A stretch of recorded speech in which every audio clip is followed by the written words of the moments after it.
ಸೇನೆ ವತಿಯಿಂದ ಡಿಡಿಪಿ ಅವರ ಕಚೇರಿ ಮುಂದೆ ಹೋರಾಟವನ್ನ ಮಾಡ್ತಾ ಇದೀವಿ. ನಾವು ಮನುಷ್ಯರೇ, ನಮಗೂ ತಾಳ್ಮೆ ಅನ್ನೋದಿದೆ. ಯಾವಾಗ ಮನುಷ್ಯನ ತಾಳ್ಮೆ ಕಟ್ಟೆ ಹೊಡಿತದ ಅವಾಗ ಯಾರನ್ನೂ ಲೆಕ್ಕಕ್ಕೆ ತಗೊಳ್ಳಲ್ಲ.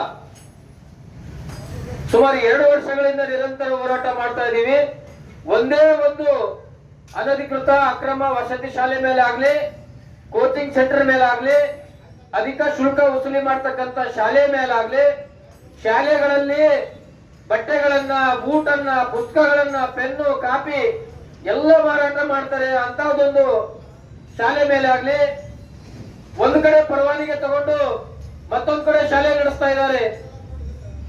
ಒಂದು ಮಾಧ್ಯಮದಲ್ಲಿ ಪರವಾನಗಿ ಪಡ್ಕೊಂಡು ಇವತ್ತು ರಾಜ್ಯ ಪಠ್ಯಪುಸ್ತಕ ಪರವಾನಗಿ ಪಡ್ಕೊಂಡು ಕೇಂದ್ರೀಯ ಪಠ್ಯಪುಸ್ತಕದ ಬೋರ್ಡ್ಗಳಾಗ್ತಾರೆ, ICSE, CBSE ಅಂತ ಹೇಳಿ.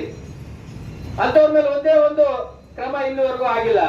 ಮತ್ತೆ ಪ್ರತಿಷ್ಠಿತ ಶಾಲೆಗಳು SC ST